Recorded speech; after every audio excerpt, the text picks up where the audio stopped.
તો મોરબીના જેતપરમાં વીજપોલના યોગ્ય વળતરની માંગ સાથે ખેડૂતોનું જેતપર ઉપવાસ આંદોલન પાર્ટ 3 શરૂ થયું છે। આ આંદોલન અંતર્ગત હળવદના નવા અને જૂના દેવળિયા ગામના 30થી વધુ ખેડૂતો પ્રતિક ધરણા પર બેઠા છે। ખેડૂતો આક્રોશપૂર્વક જણાવી રહ્યા છે કે સરકાર દ્વારા જાહેર કરાયેલા વળતર અંગેનો પરિપત્ર તેમને બિલકુલ મંજૂર નથી। તેમની જમીનના નુકસાન સામે ન્યાય મેળવવા માટે ખેડૂતો ઉપવાસ છાવણી નાખી અને મક્કમતાથી લડી રહ્યા છે। આ અવિરત લડતને સ્થાનિક ગ્રામજનો અને આસપાસના વિસ્તારોમાંથી પણ ભારે અને સતત સમર્થન મળી રહ્યું છે।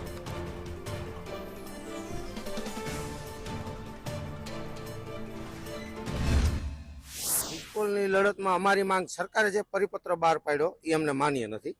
એના વિરોધમાં અમારી લડત હજી ચાલુ છે। જે પરિપત્ર રહ્યો એ ક્યાંય કોઈ અમે લેટરપેડ ઉપર પંચાયતમાંથી લખીને જ ના પાડી દીધી, છતાંય સરકાર કલેક્ટરના આદેશથી તલાટીને મૂકી અને એમઆરસીની કમિટીની રચના કરવા આગળ મોકલે છે, જે અમને મંજૂર નથી। અમે એને ના પાડી દઈએ એટલે જ્યાં જ્યાં પંચાયતમાં મંત્રી આવે તો એને એમઆરસીની કમિટીમાં જવામાં આવે। જે પરિપત્ર જ અમને માન્ય નથી તો એમાં એમઆરસીમાં અમારે જવાનો પ્રશ્ન જ નથી આવતો। ગુજરાત છાવણી જેતપરથી જે સંચાલન થાય તે આખું ગુજરાત કરે છે, માટે અમે સંપૂર્ણપણે બેન આવ્યા હતા જે તલાટી મંત્રી શ્રી એને ના પાડી દીધી છે કે અમારે આ કમિટીમાં આવવાનું થતું નથી, કારણ કે જે અમારી માંગ છે કાયદા મુજબ જે 1885 નો ટેલિગ્રાફ એક્ટ કલમ 10D મુજબ સંપૂર્ણ નુકસાન જોઈએ છે, એ અમારી માંગ છે। અને અમે આવેદન સ્વરૂપે કલેક્ટરશ્રીને 25 થી 30 હજાર ભાઈઓ તથા બહેનો ખેડૂત ભાઈઓ લઈને આપી આવીએ છીએ, તો પણ એ લોકો ધ્યાનમાં લેતા નથી। અને આજે અમે આ પરિપત્ર જે સરકારે જે લોલીપોપ આપ્યો છે ને એનો અમે વિરોધ કરીએ છીએ।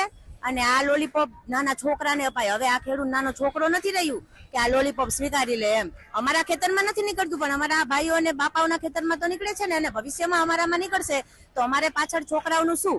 જ્યારે એક માં જાગે ને એની માં છે ને એના છોકરાઓનું જો કોઈક એક ભટકું લઈ લે તો એનાથી સહન ન થાય, તો આ સરકાર તો આખો રોટલો લેવા બેઠી છે। તો આ માતાઓ અને બહેનો શું કરશે ને એ તેને ખબર જ નથી હજી। ગામ જૂના દેવળિયા, મારું નામ વિનોદભાઈ અઘારા।